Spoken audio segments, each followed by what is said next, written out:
they've really got to start moving. You're making them do something overt by making the shield do something. Right? When we look at shields and we look at their strengths and weaknesses, we have to memorize every single style. Right? Every single style. And so when we face that shield out there, we know that we're going to throw for the weakest line of that shield every single time. Who's got a round shield? This one? Whose is this one? Can I put a little piece of tape on? Yes, you can. Thank you very much, sir. Would you put... So let's just put a couple. This one here. Be careful of any loose wires in the back of the shield. Huh? Be careful of any loose wires in the back of the shield. It's electrified? That's cool. That explains so much. That's the duple. Battery-powered Right, shields. they need to find energy somewhere. It's awesome. So when we look at shields and we look at their strengths and weaknesses, look at their strengths and weaknesses. Come here, you're going to come this way.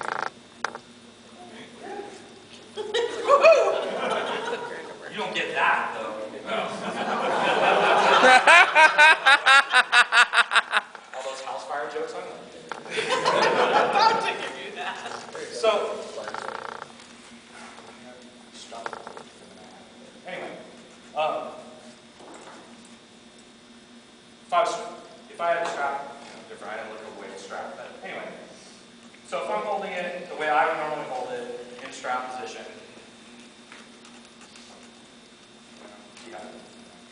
so I'm holding it here, right? I'm holding my triple strap shit, doesn't matter where I have it here. I'm holding it up to block my head, right? There's the hard line. Alright, so if I'm standing in front of you and we're here and you throw over my head, I have to do something overt to block it. Better. If he hits me in the leg, I'm going to turn it out into the black. If I don't move it or he does something overt, he throws to the leg, we climb. Every single time. Right? Every single time. So if I give you this, we climb, we climb, we climb. Now before you ask, we call these a magic button or the pivot point. Right? Pivot points are great because you can actually change and develop the line of the shield. If I push on him and he pushes back, I can't move it. I can't move it. I can't move the shield. Hold it. Hold it really hard. Tight as you can. Got it? Good.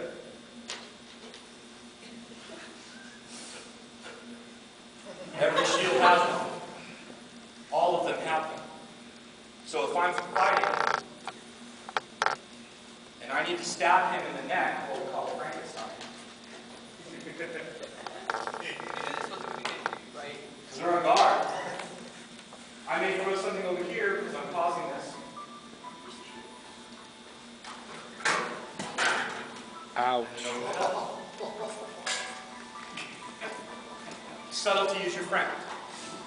And so the most subtle that you have, the more subtlety that you have in manipulating a shield, which we'll get into a little later, the easier time you have to open your opponent up. Most of the time, we stand at each other and whack at each other and hopefully the shield's going to die. It never does.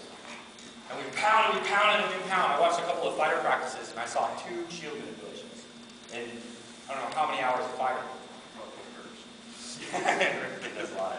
Yeah. But when we are moving the shield and moving it around, it isn't just about where it's weak, but how can we make it weaker? How can we nullify it altogether? Right? But when we're facing each other, if we're facing straight on here, I want that line.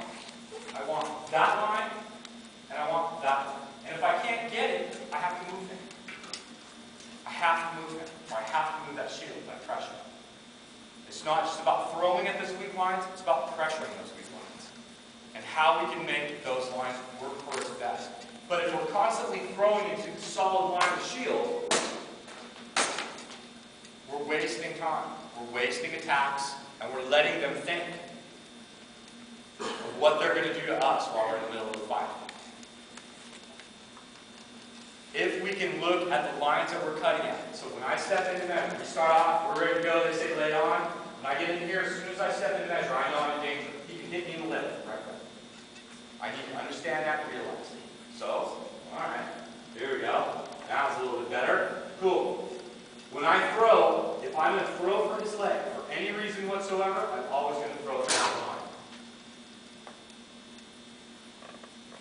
If I'm going to pressure to throw somewhere else, I'm simply going to bring it up and go somewhere else. So I can bring that shield up and cut to the weakest line. We call this causing an effect. Everything you do will cause an effect. Whether it's something overt, like, throwing it here to get him to move and then coming through and throwing the other side. Or whether it's something subtle, like pressuring here and throwing. Everything you do is causing an effect. And knowing where the weak line of the shield is constantly will constantly give you the best line to attack them at. Remember, this isn't about you. It's about what their defense is. It's about how you can overcome your opponent. To do that, you have to know the best lines to throw at and keep yourself defendable every single time you do it. Every single time. Questions so far? Come on, bring them, think. Yeah? Typically when I throw for the weak lines like here, I find a lot of times my sword skips down their leg as opposed to actually finding enough room to cut into. Okay. Yeah, come on up here. So, I'll grab it here. Grab whatever one you want.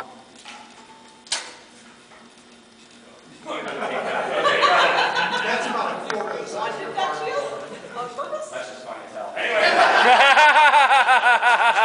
So, I have the heater. You can see. We'll see all of I you. have the heater, and you're going to throw where? Right there. Okay. Cool. Now, how do they usually block it? Maybe just enough. to This where- way? Okay. So let's switch.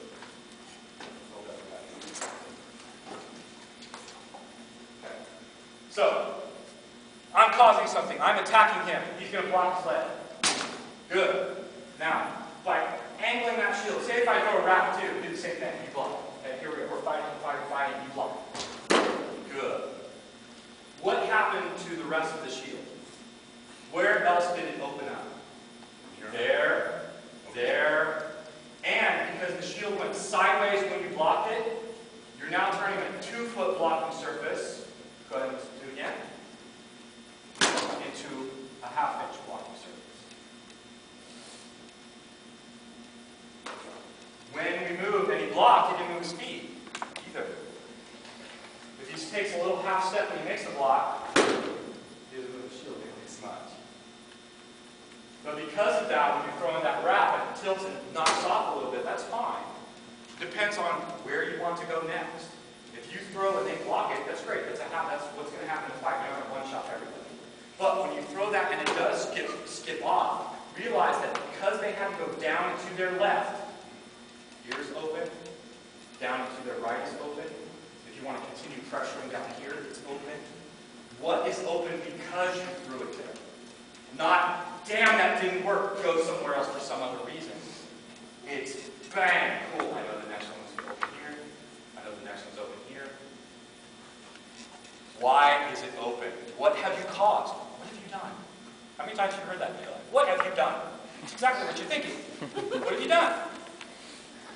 Alright? Because you're throwing at their weak line, you're making them do something. If he's on guard, he's in his best position ever. That's where he wants to be, man. Okay, so what am I looking at? I'm looking at this weak line, that weak line. He keeps his right leg forward. Go me. Cool. He keeps that thing open here. This shield angle should change every single time measure is changed. Alright? If I'm out here, I can hold it like this. But as I get in closer, that shield's going to come in a little bit. As I get closer, that shield's going to come in a bit. Because if it doesn't, that line's open. Correct? Think of the shield as the door to your heart. The closer danger gets, close the door before somebody rips it out of your chest. Right? And you'll hear us screaming on the sidelines, "Close the door! Close the door!" To the squires. I'm like, ah! Thank you. So, when you're throwing and you see these weak lines skipping or doing something like that, think of what you're doing to, why you're causing that to happen, and how you can use it to your advantage. You have a clue? No? Processing?